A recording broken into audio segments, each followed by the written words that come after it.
Señora presidenta, señor candidato a la presidencia del Gobierno, señoras y señores diputados, permítanme, antes que nada, recordar en esta tribuna a los guardias civiles heridos hace pocos días en la valla de Melilla. Otra vez, decenas de ciudadanos extranjeros han asaltado nuestra frontera, golpeando e hiriendo a nuestros guardias y atacando nuestra soberanía.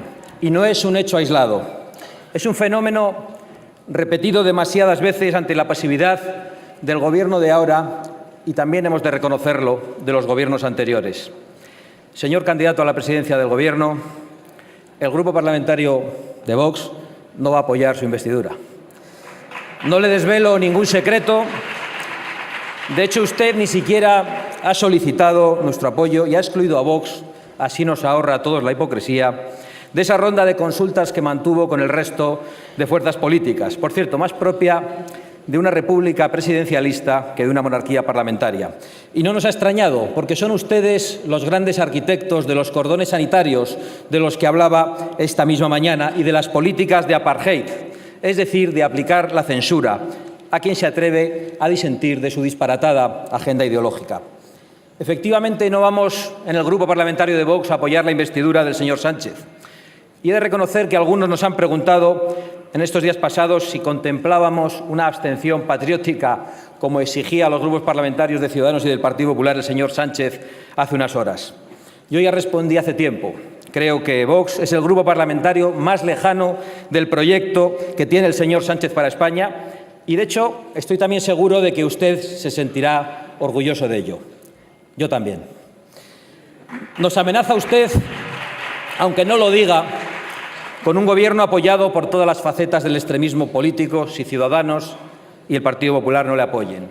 Comunistas viejos y comunistas nuevos, separatistas, proetarras, chavistas y golpistas que pretenden conformar un frente popular con dos objetivos diferentes: la ruptura de la soberanía nacional y el cambio de régimen. Y nosotros pensamos que el debate de hoy, tan programático en algunas cuestiones, son los árboles que no dejan ver el bosque de un proceso que existe en España hace mucho tiempo.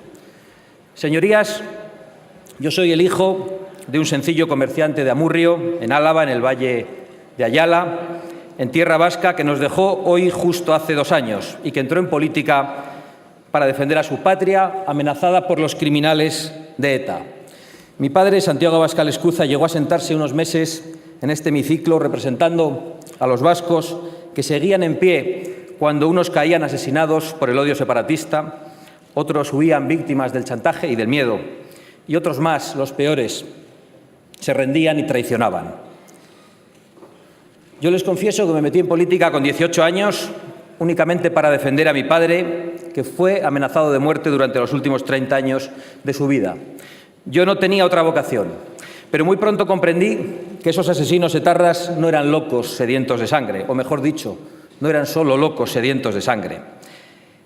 Eran también criminales con un proyecto político concreto, que era el de acabar con España como nación, el de romper la convivencia entre los españoles y el de implantar una tenebrosa ideología totalitaria. Pues bien, Arnaldo Otegi, condenado por ser dirigente de esa banda de criminales y que participó en el secuestro de un embajador del Reino de España y en el intento de secuestro de un padre de la Constitución que usted reivindicaba, de Javier Rupérez y de Gabriel Cisneros, dice que usted es la mejor opción para ocupar el Gobierno. Y usted, o lo que es lo mismo, la televisión pública que dirige por persona interpuesta, corresponde al halago terrorista, invitando a Otegi a la pantalla de Radiotelevisión Española. Debería usted haberse evitado ese bochorno histórico de esa entrevista, que es una humillación más a las víctimas del terrorismo y a todos los españoles. Y deberían haberse evitado el bochorno también de llamar a Vox esa misma noche para que sirviéramos de coartada, trampa en la que, por supuesto, no caíamos. Y a propósito de esa infamia televisada, nos gustaría saber a los diputados de Vox y a millones de españoles, y yo sé que esto les sorprenderá a muchos diputados porque lo consideran cosa pasada, si este empeño de normalizar a los terroristas en la vida política y en la vida pública española es fruto de las negociaciones que el señor Zapatero mantuvo con la banda terrorista ETA. De hecho, nos gustaría conocer el contenido íntegro de esas actas de negociación que formalmente hemos pedido en esta Cámara. Creemos que los españoles Tienen el derecho a conocer si el PSOE del señor Zapatero puso en marcha una hoja de ruta para blanquear la historia de ETA, legalizar sus marcas políticas, para excarcelar y conceder medidas de gracia terroristas, para entregar Navarra al separatismo vasco o para incluso promover una reforma constitucional que contemple el derecho de autodeterminación y, por lo tanto, la liquidación de la soberanía nacional. Los españoles tienen derecho a exigirle el contenido de esas actas al Gobierno y saber si los gobiernos de España han tenido o tienen hipotecas con bandas terroristas, es decir, si tienen hipotecas con los enemigos de España. Y, en definitiva, tenemos que conocer si ese Frente Popular, del que usted es solo uno de los cabecillas, es el resultado de un proceso que nace a partir del 11 de marzo de 2004 y en el que confluyen dos amenazas. Una a la propia existencia de España a través de la impunidad para el separatismo catalán y la normalización de las marcas políticas de ETA, y otra amenaza al orden constitucional que anhela el cambio de régimen y que incluso pretende el derribo de la monarquía parlamentaria. De todo ese proceso, el usufructuario a corto plazo, si se mantiene en el Gobierno, será usted, señor Sánchez, pero quienes van a recoger las nueces serán los de siempre, serán los separatistas. La existencia de ese proceso es la única forma de explicar el desafío permanente de la Generalidad de Cataluña, una institución en absoluta rebeldía contra la soberanía nacional y que vuelve a gozar de una incomprensible impunidad, a pesar de que han reiterado que lo volverán a hacer. La misma impunidad que llevó al golpe de Estado de octubre de 2017 durante el Gobierno del señor Rajoy. La impunidad con la que muchos diputados que se sientan en esta Cámara, que inexplicablemente han adquirido la condición de diputados y que, en vez de acatar la Constitución como la ley exige, han jurado abiertamente combatirla en nombre de los principios, decían, delirantes del 1 de octubre.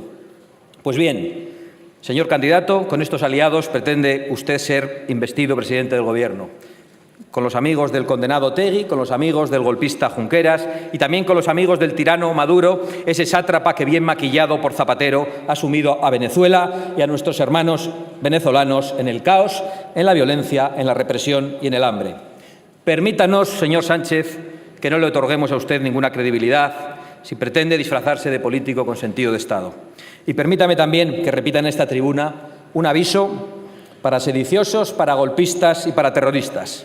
Más allá de los pactos secretos o de las promesas que hayan recibido desde un partido o de otro a cambio de su apoyo parlamentario, abandonen ustedes toda esperanza, porque nunca lograrán sus objetivos políticos o criminales. No ha llegado España hasta aquí para que la derroten una pandilla de sediciosos, mitad corruptos y mitad fanáticos, porque no saben ustedes cuántos hijos de comerciantes y obreros y estudiantes y parados, de médicos, de jueces, de hombres del campo y de la mar se pondrán en pie olvidando cualquier diferencia cuando sientan amenazada su patria. Y ojalá muy pronto la inmensa mayoría de los españoles que queremos seguir viviendo en paz y en libertad dentro del orden constitucional desterremos de las instituciones a quienes pretenden dinamitarlas. Sería una grandísima noticia para que el Estado pudiese de una vez por todas, después de 30 años, ocuparse única y exclusivamente de resolver los problemas de los españoles en vez de seguir creándoselos.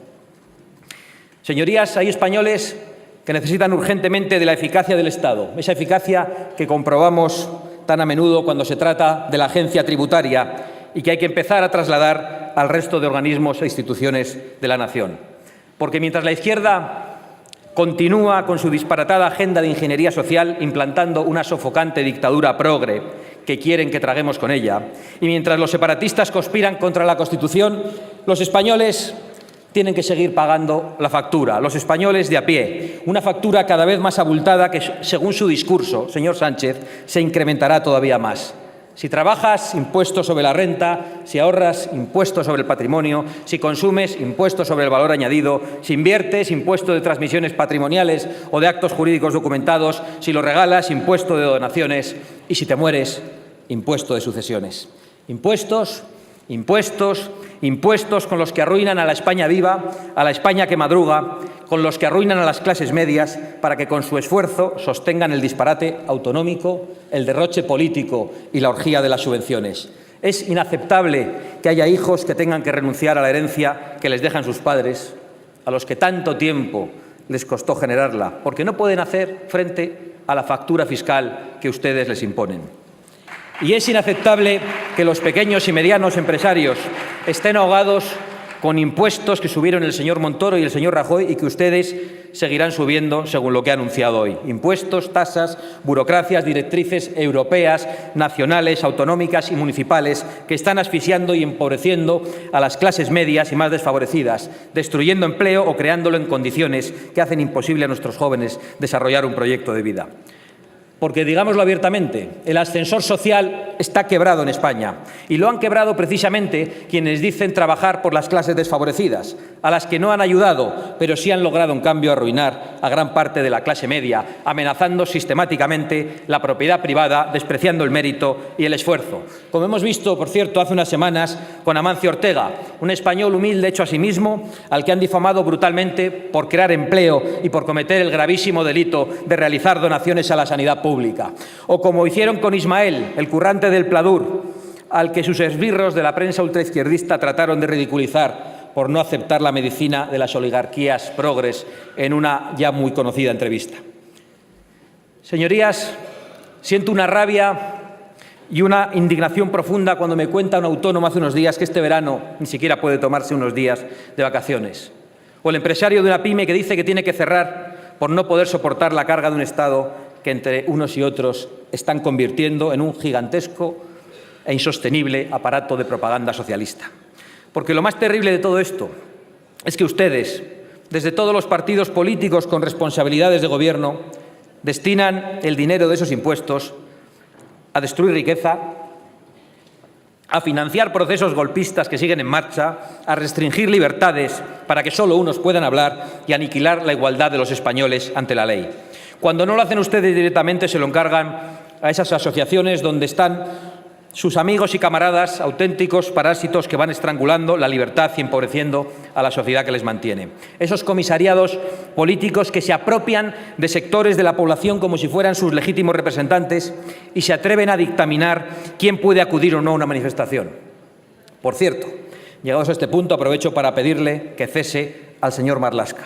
Escuchando su vergonzosa justificación del ataque de unos energúmenos a unos diputados de esta Cámara, entiendo mejor por qué en los numerosos procesos electorales de este curso los simpatizantes y los militantes de Vox han sufrido todo tipo de insultos, de coacciones, de ataques y amenazas, como no ha tenido que padecerlos ninguna otra fuerza política de esta Cámara. Imagino que el ministro del Interior las encontraba perfectamente justificadas por el simple hecho de que no le gusta cómo pensamos ni lo que decimos. Y lo lamento. Pues bien, celebro informarle, en cambio, señor ministro, que va a seguir escuchando a esos casi 3 millones de españoles que han confiado en nuestra formación política, porque nos han votado precisamente para que defendamos su derecho a disentir del consenso progre de todos los partidos y de la inmensa mayoría de los medios de comunicación. A mí me habría gustado aprovechar esta sesión parlamentaria para dar las gracias a todos los portavoces políticos que se han solidarizado con los simpatizantes de Vox, agredidos, amenazados e insultados a lo largo de todo el territorio nacional desde el pasado mes de diciembre, incluso desde antes. Pero ya lo he hecho en persona, porque han sido muy pocas las muestras de solidaridad recibidas y porque casi nadie, ningún grupo político, ha apoyado nuestra denuncia contra esas violencias que parece que empiezan a ser vistas con normalidad desde que el comunismo con el que usted quiere pactar popularizó los escraches en España. Puedo llegar a entender esa falta de solidaridad, señorías, porque el miedo es una mordaza muy poderosa. Pero deben entender los que hoy callan que ese violento apartheid que ahora sufre Vox, este permanente linchamiento mediático y este acoso callejero, es en realidad el linchamiento y el acoso a la democracia, al derecho a disentir, a la libertad de pensar de forma distinta y al deber de rebelarse frente a quienes pretenden imponer un discurso totalitario.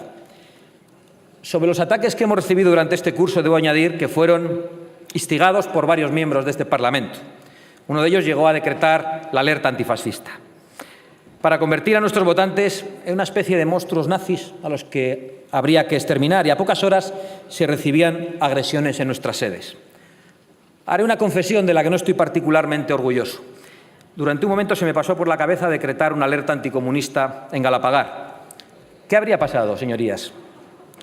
No lo sabremos. Y no lo sabremos porque nosotros, los en teoría violentos, intolerantes, xenófobos, machistas y homófobos y todas esas lindezas que nos dedican, tenemos mucho más sentido de la responsabilidad y respetamos las leyes y la libertad de la gente. A pesar de que ustedes nos demonicen y nos señalen como enemigos de mujeres, de homosexuales y de inmigrantes. Por cierto, que un diputado comunista ha dicho que bajaríamos a esta tribuna los de Vox después de oír las supuestamente durísimas intervenciones del Partido Popular y Ciudadanos, que bajaríamos con las pistolas a esta tribuna. Y lo ha dicho segundos después de reivindicar a Indalecio Prieto, que en 1934 sacó una pistola en este hemiciclo, la martilló y amenazó al diputado Jaime Oriol. Como siempre, una doble vara de medir. Puestos a contar verdades tan evidentes como silenciadas, señorías, permítame compartir con ustedes lo que muchos españoles piensan. Las voceras del feminismo supremacista no hablan en nombre de todas las mujeres, sino en nombre de su propia ideología, que es una ideología totalitaria y, por cierto, también suicida.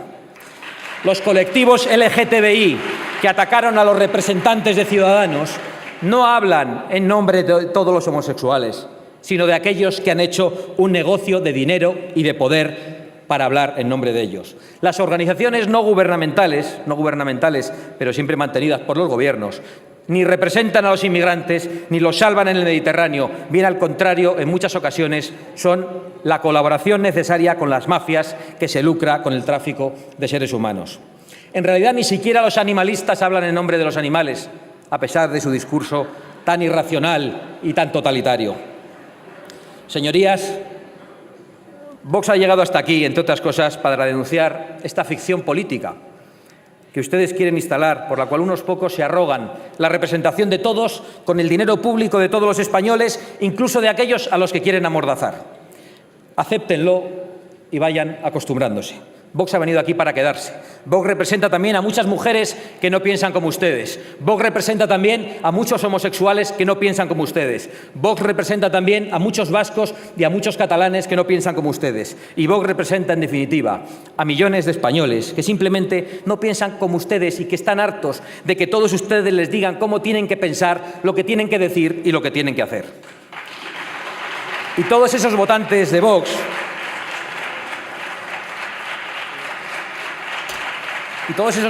de Vox y muchos más que todavía no nos conocen porque se han formado una idea equivocada de nosotros a través de la manipulación política y mediática, reclaman un proyecto que no tiene nada que ver con el suyo, señor Sánchez, ni con el de sus presuntos socios. Son españoles que exigen el restablecimiento del orden constitucional en Cataluña, la disolución de los partidos golpistas y la ilegalización de cualquier proyecto separatista de ruptura de la unidad nacional y de la democracia. No podemos permitir que los enemigos de la unidad nacional y de la democracia sigan utilizando los instrumentos del Estado para atentar contra la soberanía nacional. Son españoles conscientes del disparate económico y que entienden que hay que recuperar, por ejemplo, competencias en educación y en sanidad como primer paso para la igualdad de todos los españoles en todo el territorio nacional y de la reversión del Estado de las autonomías. Son españoles hartos del infierno fiscal y que piden una bajada de todos los impuestos que no se pueden eliminar y que serían muchos si suprimimos las subvenciones a partidos, a sindicatos, patronales y el derroche general del gasto político. Son españoles que crean empleo a pesar de las trabas administrativas, las que ya hay y las que usted ha anunciado. Son españoles que no encuentran empleo o que para hacerlo tienen que aceptar condiciones de semiesclavitud que no va usted a arreglar con ese estatuto de los trabajadores que anunciaba esta mañana, porque no habrá más empleo aquí mientras nuestras industrias y nuestro campo tengan que seguir compitiendo con productos que se han hecho en otros países que no tienen condiciones laborales ni derechos laborales. Son españoles que requieren una agenda política destinada a promover la cultura de la vida frente a la cultura de la muerte, porque ya nos ha avanzado usted sus planes para afrontar el envejecimiento de la población. Una ley de eutanasia. También decía que quiere una España que sea el mejor país para ser niño, desde el derecho a la educación al derecho a jugar. Le faltó decir el derecho a nacer, señor Sánchez. Son españoles que reivindican el derecho de los padres a elegir la educación de sus hijos y que se respete profundamente a la familia. Son también españoles de campo que ven amenazadas sus formas de vida, que ven amenazadas sus tradiciones. Son españoles que quieren un plan hidrológico nacional para que el agua de España sea de todos. Son españoles que quieren libertad para ir a los toros o para no ir, que quieren libertad para ir a cazar o para no ir, pero que no tienen que aguantar que unos fanáticos subvencionados les demonicen y les llamen asesinos. Son españoles que quieren seguir siendo españoles y gozar de libertad y de igualdad en todo el territorio que comprenden nuestras fronteras, y que exigen que los políticos se ocupen de los problemas realmente importantes, como por ejemplo el suicidio demográfico que estamos viviendo. Señorías, ¿cómo es posible que el fenómeno más crucial, que más va a condicionar el futuro de nuestro pueblo, que afecta, por ejemplo, al sostenimiento del sistema público de pensiones o a la supervivencia misma de nuestra cultura, no haya suscitado aquí, a lo largo de todo este tiempo o en el día de hoy, un gran debate ni se hayan propuesto soluciones de urgencia? Sé que algunos, por una mezcla de pereza y de irresponsabilidad, no están preocupados. Lo resolveremos, dicen, con la inmigración, que es el gran conejo que se saca de la chistera. 270.000 nuevos inmigrantes cada año durante 20 años es la disparatada cifra que manejan algunos insensatos. Y no es solo el señor Sánchez, es que casi todos ustedes, señorías, comparten una indiferencia por el envejecimiento del pueblo español, unido a un particular entusiasmo por el llamado multiculturalismo, que no es otra cosa que liquidar la identidad de España introduciendo culturas remotas, con diferentes lealtades, con diferentes visiones del mundo y con diferentes y a veces abominables ideas sobre la mujer, o que ni siquiera contemplan una diferencia entre las leyes civiles y las ideas religiosas. Me recuerda mucho esto al poema Solución de Bertolt Brecht, que es de los suyos, en el que el autor ironiza sobre cómo el pueblo ha decepcionado a su gobierno y le aconseja a este que disuelva al pueblo y que elija uno nuevo. Pues ese disparate multicultural de elegir un pueblo nuevo es lo que parecen proponer muchos aquí, cuando ya ha fracasado en toda Europa. Una Europa que, ya les adelanto, no se va a doblegar a las imposiciones de las oligarquías progres y globalistas, por mucho que demonicen a millones y a millones de europeos. En Vox, por supuesto, nos oponemos a la inmigración ilegal, esa que ustedes desde las instituciones, a pesar de lo que ha dicho esta mañana, amparan, incentivan y llaman. Y por tener esa posición, ¿qué hacen? Pues lo fácil, lo de siempre, demonizarnos, insultarnos, y nos llaman xenófobos y nos llaman racistas. ¿Verdad, Ignacio? Señorías, una nación sin fronteras no es una nación, igual que una casa sin paredes deja de ser un hogar. Pero si ustedes son partidarios de que se pueda entrar en España de cualquier manera, tienen derecho a plantearlo. Que pueda entrar en nuestro país los millones de inmigrantes que lo deseen, al menos tengan el valor y la honradez de defenderlo así. Díganselo al pueblo español, que van a desmantelar las fronteras y que a partir de ahora compartiremos nuestros recursos con todo habitante del planeta que desee o que necesite instalarse a vivir entre nosotros. Pero lo que es bochornoso es establecer unos trámites para entrar en España legalmente y premiar luego a quien se lo salta, animándoles así no solo al desprecio por nuestras leyes, sino a una aventura arriesgada y en ocasiones mortal, que hace ricas a las mafias que trafican con seres humanos. Una especie, señorías, una especie de juegos del hambre, una crueldad infinita, donde ustedes, los solidarios, prometen recompensas en forma de pagas y de asistencia sanitaria que luego a veces no llega a todos los españoles y se las prometen a quienes vulneran nuestra propia legalidad y viven para contarlo.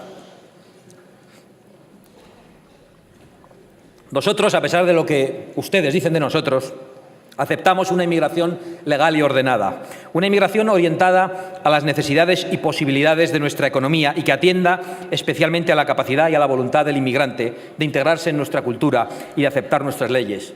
Por eso, cuando es necesaria, aceptamos especialmente la inmigración hispanoamericana para España y como posible solución para Europa. Y esto, digan ustedes lo que digan, es puro sentido común y es lo que piensan la mayoría de los españoles, incluso muchísimos de los votantes de la bancada de la izquierda. Como es de sentido común exigir que los extranjeros que cometan delitos graves o reincidan en los leves sean deportados a sus países de origen, con los que, por cierto, habrá que llegar a acuerdos para que cumplan allí su condena y para que no regresen jamás. Pues bien, en vez de esto, muchos de ustedes se empeñan en engañar al pueblo español. Lo vivimos a diario. Por ejemplo, cuando una repugnante violación colectiva es cometida por españoles, conocemos hasta los detalles más triviales y personales de los autores. Se convocan grandes manifestaciones y se multiplican los titulares. Pero en las decenas de delitos semejantes, cuando sus autores son extranjeros, todo cambia. 3 violaciones colectivas se han denunciado la pasada semana, pero en estos casos se oculta descaradamente el origen nacional de los criminales y se dice que se hace para no provocar xenofobia. ¿Ustedes entienden lo que esto significa? ¿Acaso piensan que los españoles no pueden conocer la verdad, los datos reales de la criminalidad, porque les toman ustedes por locos? ¿Acaso tienen que tutelarles como si fueran menores? Lamentablemente, esto no es nada nuevo, lleva sucediendo demasiado tiempo y no solamente con este tema. Llevan décadas diciendo a los españoles corrientes que son estúpidos, que son xenófobos, que son homófobos, que son machistas, que necesitan ser permanentemente controlados y reeducados por sus mayores, es decir, por ustedes y por sus altavoces mediáticos. Y es curioso porque en esta misma Cámara, que es consecuencia de un régimen de la democracia, que parte de la idea de que la soberanía reside en el pueblo y que nosotros solo somos sus representantes, y siendo así, ¿cómo se puede pretender que la gente corriente es lo bastante sabia como para elegir a quienes le gobiernan, pero no para gobernar sus propias vidas? Ese afán compartido en el proyecto del Gobierno del señor Sánchez es lo que desde Vox venimos llamando dictadura progre y a lo que nosotros nos oponemos y por lo que nosotros votaremos no, señor Sánchez. Una visión totalitaria de la sociedad que incluso, como en las más terribles novelas distópicas, se atreve a dictar nuestra memoria. Y fíjense si son ustedes anacrónicos, que cuando dejan de pensar en 1936 solo llegan a 1984. Algunos viven obsesionados con lo que sucedió en España hace 80 años. Por supuesto, esta obsesión está muy bien remunerada a través de chiringuitos y de asociaciones correspondientes. Y, en definitiva, consiste en que con el dinero de todos se dicta a los españoles lo que tienen que pensar sobre nuestro pasado, sobre una época histórica concreta. Señorías, la ley de memoria histórica es fundamentalmente un ataque a la libertad, además de un insulto a la inteligencia. Y su propuesta de ampliarla es la iniciativa más totalitaria que ha escuchado esta Cámara desde los viejos discursos de Pablo Iglesias. Es increíble que tengamos que perder el tiempo y el dinero en este empeño de ustedes en profanar tumbas, contar mentiras e imponer su visión sectaria de la historia o su verdad sobre la historia. Una historia redactada por ustedes y por sus asalariados que oculte, por ejemplo, que el fundador de su partido, Pablo Iglesias, amenazó de muerte desde esta tribuna al señor Maura en un mes de julio como este y que pocos días después el señor Maura fue tiroteado. En la discusión que siguió, a pesar de que ustedes se rían, aquella amenaza intervinieron José Canalejas y Eduardo Dato. Canalejas fue asesinado un par de años después y Eduardo Dato algo más tarde, cuando también era presidente del Gobierno. En esta misma Cámara, diputados socialistas y comunistas amenazaron a don José Calvo Sotelo, uno de los líderes de la oposición. Y días después, en un mes de julio como este, los guardaespaldas de un líder socialista fueron a casa del señor Calvo Sotelo, le sacaron y acabó asesinado. Y sin embargo, escuche bien la señora presidenta, el pasado 13 de julio, en el aniversario de este crimen, la cuenta oficial de Twitter de esta casa prefería recordar otro acontecimiento muy importante. Frank Sinatra graba su primer disco. En fin, una memoria histórica a su manera, donde se quitan las cruces que recuerdan a víctimas del odio y se levantan estatuas a los asesinos. Pero volvamos a nuestros días, porque nosotros somos capaces, no sabemos si ustedes lo son. Creo que he mostrado las insalvables diferencias que existen entre el grupo parlamentario de Vox y el conglomerado socialista, comunista, chavista y separatista que representa el proyecto que pretende liderar el señor Sánchez. Creemos, señor Sánchez, que si sale adelante su investidura va a causar usted mucho daño a España y sabemos que no le importa, porque solo anhela el poder. Creo, señor Sánchez, que con usted las clases medias van a sufrir más de lo que ya sufren y les va a costar cada vez más llegar a final de mes. Creo que los catalanes que viven bajo una administración golpista y totalitaria van a estar más desprotegidos. Creo que nuestros admirables militares, muchos en misión por el mundo, nuestras fuerzas y cuerpos de seguridad del Estado y nuestros funcionarios de prisiones, todos los que velan por nuestra seguridad, van a trabajar en peores condiciones y van a ser poco o nada reconocidos, como creo que no se les va a reconocer ni la justa equiparación salarial que merecen. Creo que se va a continuar alimentando el efecto llamada de la inmigración ilegal, que crea un drama en los países de origen, que crea una tragedia en nuestras fronteras y que crea conflictos en nuestros barrios. Creo que van a continuar los salarios de miseria que hacen imposible formar una familia.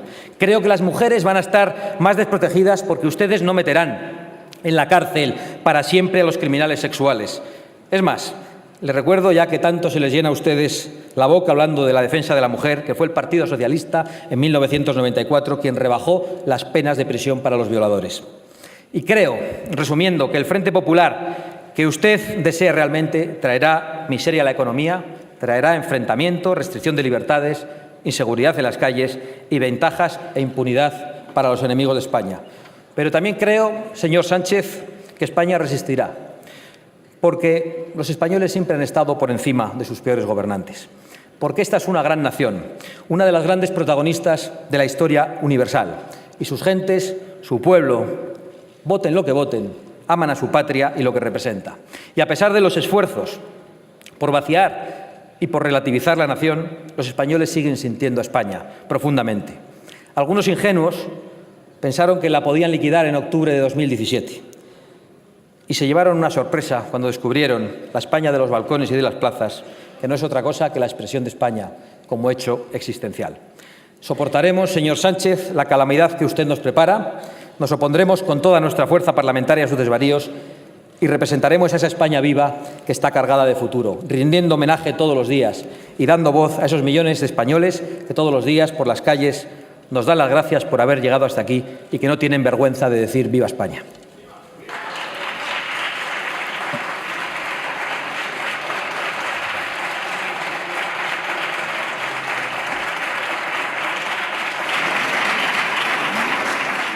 Bueno, señor Sánchez, ¿cómo es eso de traerse la réplica preparada antes de escucharme hablar? Intolerancia, clasismo, nostalgia, y lo decían ustedes, que no toleran que nadie lleve la contraria al pensamiento progre. Lo dicen ustedes, precisamente ustedes que quieren acabar con las libertades de tantos españoles, ustedes que son los arquitectos de los cordones sanitarios, ustedes que están todo el día hablando de la memoria histórica. ¿Cuál ha sido la parte de la nostalgia? ¿Que he recordado una parte de la historia que no se puede recordar? ¿Exactamente a qué se refiere? ¿Cuál es el problema? Traía usted los papeles ya preparados y tenía que decir algo, sobre todo, para no contestarme a mí, sino para contestar a los señores del Partido Popular y de Ciudadanos. No sé si debo salir aquí a contestarle, pero lo que ha quedado claro en el día de hoy, por sus ataques a unos, por sus silencios ante otros, por sus fobias y por sus filias perfectamente identificables en el día de hoy, por el tono con unos y por el tono con otros, y por sus mentiras respecto a unos y su cariño con otros, es que usted prefiere antes a Otegi que a Ortega Lara, a pesar de que usted esté atacando y tratando de difamar a nuestros votantes y a lo que representamos y a lo que piensan 2.700.000 españoles. Y esto me permite decir que hoy asistimos, diga usted lo que diga, y haga los juegos de artificio que haga, a la consolidación del Frente Popular, de una manera paulatina, en la votación del jueves o en la de dentro de unos días. Un Frente Popular que con su responsabilidad amenaza la unidad nacional y que pretende un cambio de régimen que trata de llevarse por delante también la monarquía parlamentaria.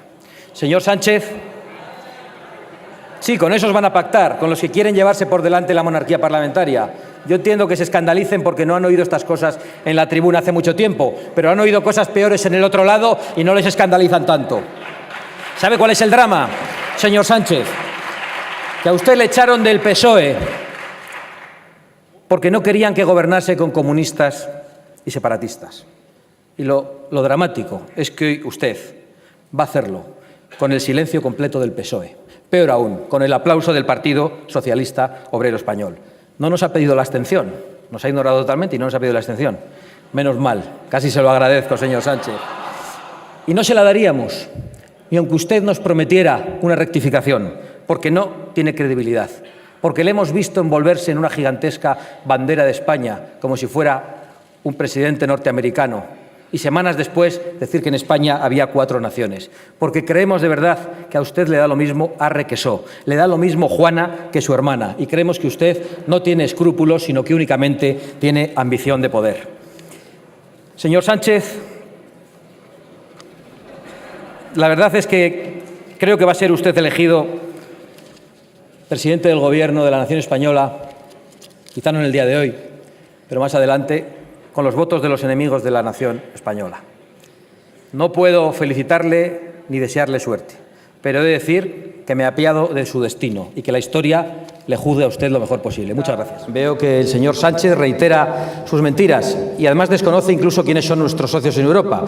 Le informo gustosamente Es el grupo de los conservadores y reformistas, dentro del cual está el Partido Conservador Británico. Lo digo por si tiene usted a bien informar con corrección. Y aún así le digo también que nosotros no participaremos de la demonización ni del cordón sanitario contra ningún otro grupo político europeo. Pero aunque no me haya contestado, aprovecho para despedirme de usted, diciéndole que va a encontrar en Vox durante toda esta legislatura un obstáculo insalvable para su proyecto. Sépalo usted, sépanlo sus amigos y sus aliados.